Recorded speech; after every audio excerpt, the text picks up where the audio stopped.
بسم اللہ الرحمن الرحیم۔ اللہ تعالیٰ کے محبوب بندوں کی صفات کا جو ذکر چل رہا تھا، اس میں آخری 3 صفات رہ گئی ہیں جو آج بیان کی جائیں گی۔ ان میں جو سب سے پہلی صفت ہے وہ ہے وَإِذَا مَرُّوا بِاللَّغْوِ مَرُّوا كِرَامًا، یعنی اگر لغو اور بیہودہ مجلسوں پر کبھی ان کا گزر اتفاقاً ہو جائے تو وہ سنجیدگی اور شرافت کے ساتھ گزر جاتے ہیں۔ مطلب یہ ہے کہ ایسی مجلسوں میں یہ لوگ جس طرح ارادے کے ساتھ تو شریک نہیں ہوتے، اسی طرح اگر کہیں اتفاقاً طور پر ان کا کسی ایسی مجلس پر گزر ہو جائے جو فسق و فجور اور گناہ کی مجلس ہو تو یہ شرافت کے ساتھ گزرے چلے جاتے ہیں، یعنی کہ ان کے کام کو برا اور قابل نفرت جانتے ہوئے نہ گناہوں میں مبتلا لوگوں کی تحقیر کرتے ہیں اور نہ خود اپنے آپ کو ان سے افضل اور بہتر سمجھ کر تکبر میں مبتلا ہوتے ہیں۔ اب ہم نے اس سے پچھلی صفت میں پڑھا تھا کہ اللہ تعالیٰ فرما رہے ہیں کہ میرے محبوب بندے وہ ہوتے ہیں جو جھوٹ اور باطل کی مجلسوں میں شریک ہی نہیں ہوتے۔ اس سے آگے فرمایا کہ اگر یہ شریک تو نہیں ہوتے لیکن اگر ایسی مجلس پر اتفاقاً طور پر گزر رہے ہوں اور ساتھ گانے بجانے کی محفل ہو رہی ہو یا کسی کی غیبت کی محفل ہو رہی ہو تو وہاں سے یہ فوراً گزر کے چلے جاتے ہیں، نہ کہ وہاں ٹھہرتے ہیں۔ اور آگے یہ بھی پھر فرمایا یہ ان کے کام کو برا سمجھتے ہیں لیکن خود کو ان سے افضل سمجھ کر اپنے اندر تکبر پیدا نہیں کرتے۔ یہ نہیں کہتے دیکھو یہ کیسے لوگ ہیں، یہ گناہ کر رہے ہیں، اس طرح کی باتیں نہیں کرتے جس سے ان کے دلوں کے اندر تکبر پیدا ہو جائے۔ آگے ایک حدیث ہے کہ حضرت عبداللہ ابن مسعود رضی اللہ تعالیٰ عنہ کا اتفاق سے ایک روز کسی بیہودہ لغو مجلس پر گزر ہو گیا تو وہاں ٹھہرے نہیں، گزرے چلے گئے۔ رسول اللہ صلی اللہ علیہ وسلم کو جب یہ معلوم ہوا تو فرمایا ابن مسعود کریم ہو گئے، اور یہ آیت تلاوت فرمائی۔ تو اس سے ہمیں یہ سبق ملتا ہے کہ جہاں پر کوئی گناہ کی مجلس ہو رہی ہو تو پہلے تو ہم اس میں شریک ہی نہ ہوں۔ جو سب سے پہلا حکم ہے وہ یہ ہے کہ ہم اس میں شریک ہی نہ ہوں، لیکن اگر وہاں سے کسی کام کی وجہ سے اتفاقاً طور پر گزر ہو جائے تو وہاں ٹھہرے نہیں بلکہ اس کام کو برا سمجھتے ہوئے فوراً وہاں سے چلے جائیں، لیکن ان کو ایسی باتیں نہیں کریں، ان کو ایسا وہ کچھ بولے نہیں جس کی وجہ سے ہمارے اندر تکبر پیدا ہو۔ البتہ اگر ہم ان پر قادر ہیں ان کو ہاتھ سے روک یہ ایمان کے 3 درجے بیان کیے حدیث میں کہ اگر آپ گناہ کے کام کو دیکھیں، اگر آپ قدرت رکھتے اپنے ہاتھ سے روکنے کی تو اس کو اپنے ہاتھ سے روکیں۔ اگر آپ ہاتھ سے نہیں روک سکتے، اپنی زبان سے قدرت رکھتے ہیں تو اپنی زبان سے روکیں۔ اگر آپ یہ تو اپنے دل میں برا جانیں، یہ ایمان کا سب سے کم ترین درجہ ہے۔ تو ہم ان کو ان کے کام کو برا سمجھتے ہوئے خاموشی سے وہاں سے گزر جائیں۔ آگے جو 12ویں صفت بیان کی اللہ تعالیٰ نے وہ ہے وَالَّذِينَ إِذَا ذُكِّرُوا بِآيَاتِ رَبِّهِمْ لَمْ يَخِرُّوا عَلَيْهَا صُمًّا وَعُمْيَانًا، یعنی ان مقبول بندوں کی یہ شان ہے کہ جب ان کو اللہ تعالیٰ کی آیات اور آخرت کی یاد دلائی جاتی ہے تو وہ ان آیات کی طرف اندھے بہروں کی طرح متوجہ نہیں ہوتے بلکہ سمیع و بصیر انسان کی طرح ان میں غور کرتے ہیں اور ان پر عمل کرتے ہیں۔ غافل لوگوں کی طرح ایسا معاملہ نہیں کرتے کہ انہوں نے سنا ہی نہیں یا دیکھا ہی نہیں۔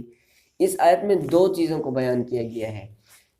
پہلی یہ ہے کہ ایک آیات الہی پر گر پڑنا یعنی اہتمام کے ساتھ متوجہ ہونا، یہ امر محمود و مقصود اور بہت بڑی نیکی ہے۔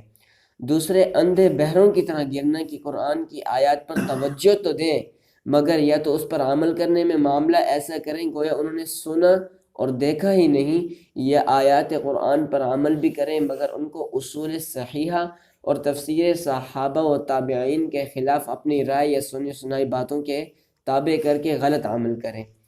اب اس آیت میں 2 چیزوں کو بیان کیا گیا۔ ایک تو یہ ہے کہ جب اللہ تعالیٰ کے احکامات اور نبی کریم صلی اللہ علیہ وسلم کے طور طریقے ہم بیان کرتے ہیں، کچھ لوگ تو ایسے ہوتے ہیں جو اس طرح وہ اس پر عمل کرتے ہیں کہ ایسا لگتا ہے انہوں نے سنا ہی نہیں ہے، اور کچھ لوگ اس طرح ہوتے ہیں سنتے تو ہیں عمل بھی کرتے ہیں لیکن ایسا عمل کرتے ہیں جو اس کے بالکل خلاف ہوتا ہے۔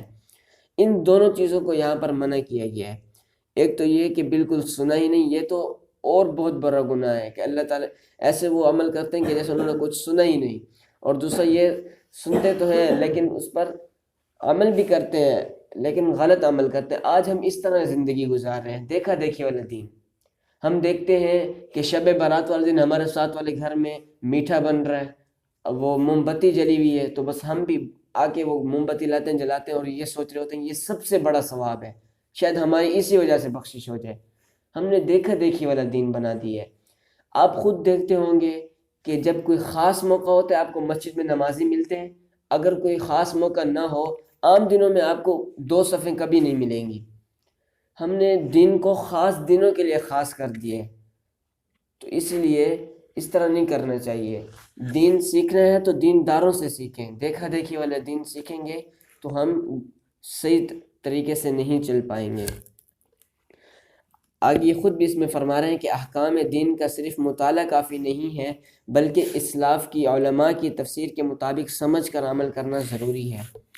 آگے جو آخری صفت ہے وہ ہے والذین یقولون ربنا هب لنا من ازواجنا وذریاتنا قرۃ اعین وجعلنا للمتقین اماما۔ اس میں اپنی اولاد اور ازواج کے لیے اللہ تعالی سے یہ دعا کرتے ہیں کہ ان کو میرے لیے آنکھوں کی ٹھنڈک بنا دے۔ کہتے ہیں کہ جو اللہ تعالیٰ کے محبوب بندے ہوتے ہیں وہ صرف اپنے لیے نہیں، اپنی اولاد کے لیے، اپنے گھر والوں کے لیے اللہ تعالیٰ سے دعا کرتے ہیں، یہ دعا کرتے ہیں یا اللہ ان کو میرے لیے آنکھوں کی ٹھنڈک بنا دے۔ آنکھوں کی ٹھنڈک بنانے سے مراد حضرت حسن بصری کی تفسیر کے مطابق یہ ہے کہ ان کو اللہ تعالیٰ کی اطاعت میں مشغول دیکھے، یہی ایک انسان کے لیے آنکھوں کی اصلی ٹھنڈک ہے۔ اگر اولاد اور ازواج کی ظاہری صحت و عافیت اور خوشحالی بھی اس میں شامل کی جائے تو وہ بھی درست ہے۔ اس آیت میں یہ فرما رہے ہیں جو اللہ تعالیٰ کا محبوب بندہ ہوتا ہے وہ صرف اپنے لیے دعا نہیں کرتا بلکہ اپنے گھر والوں کے لیے دعا کرتا ہے، کیونکہ اگر دنیا میں آپ کے گھر والے نیک ہو جاتے ہیں، آپ کے تابع دار ہو جاتے ہیں، تو دنیا آپ کے لیے جنت بن جاتی ہے۔ اگر آپ کی اولاد آپ کے آگے بولتی ہے، آپ کا کہنا نہیں مانتی، تو آپ خود سوچیں پھر اس انسان کی زندگی کیسے ہوتی ہے۔ تو اس لیے جو اللہ تعالیٰ کے محبوب بندے ہوتے ہیں وہ اپنے اولاد کے لیے بھی دعا کرتے ہیں یا اللہ ان کو میرے لیے آنکھوں کی ٹھنڈک بنا دے۔ تو اللہ تعالیٰ سب کی اولاد کو، سب کے گھر والوں کو ان کے لیے آنکھوں کی ٹھنڈک بنائے۔ اور یہ جو 13 صفات بیان ہوئی ہیں اللہ تعالیٰ اس پر ہمیں عمل کرنے کی توفیق عطا فرمائے، اور یہ 13 صفات ہمارے اندر پیدا فرما دیں تاکہ ہم بھی اللہ تعالیٰ کے محبوب بندے بن جائیں۔ اور رات پاکستان کے مختلف علاقوں میں زلزلہ آیا ہے، اسلام آباد میں، سرگودا میں، کافی 7-8 بڑے شہروں میں، اور زلزلہ بھی 7.7 کی شدت سے آیا ہے۔ یہ سب ہمارے گناہوں کا نتیجہ ہے۔ ہم اللہ تعالیٰ کی اتنی نافرمانی کرتے ہیں، اللہ تعالیٰ کے سارے احکامات کو توڑتے ہیں، نبی کریم صلی اللہ علیہ وسلم کے طور طریقوں پر نہیں چلتے۔ وہ نبی کریم صلی اللہ علیہ وسلم جنہوں نے پوری رات ہمارے لیے سجدے میں گزاری، تو پھر ہم جب ہمارے پر اس طرح کی آفت آتی ہے پھر ہماری طرف اللہ تعالیٰ کی رحمت متوجہ نہیں ہوتی۔ اگر ہمارا ترکی والا حال ہو جائے تو سوچیں ہم کیا کریں گے، ہمارے ساتھ کیا ہوگا۔ تو اس لیے زیادہ سے زیادہ استغفار کریں۔ ہم استغفار میں کتنا وقت لگتا ہے، چلتے پھرتے ہم استغفر اللہ استغفر اللہ، اس طرح پھر ہمارے اوپر اللہ تعالیٰ کی رحمت بھی متوجہ ہوگی، اس طرح کی آفتیں نہیں آئے گی۔ تو ان کے لیے جہاں پر زلزلہ آیا خصوصی دعا کریں، اللہ تعالیٰ ان پر رحمت فرمائے اور ہمیں اس سے بچائے، ہمارے ان علاقوں کو بلکہ پورے پاکستان کو، پورے عالم کو اس سے بچائے۔ دعا اللہ تعالیٰ جہاں پر زلزلہ آیا وہاں پر رحمت فرمائے اور ہمیں اس سے محفوظ فرمائے، اور یہ صفات ہمارے اندر پیدا فرمائے۔ وآخر دعوانا الحمدللہ رب العالمین۔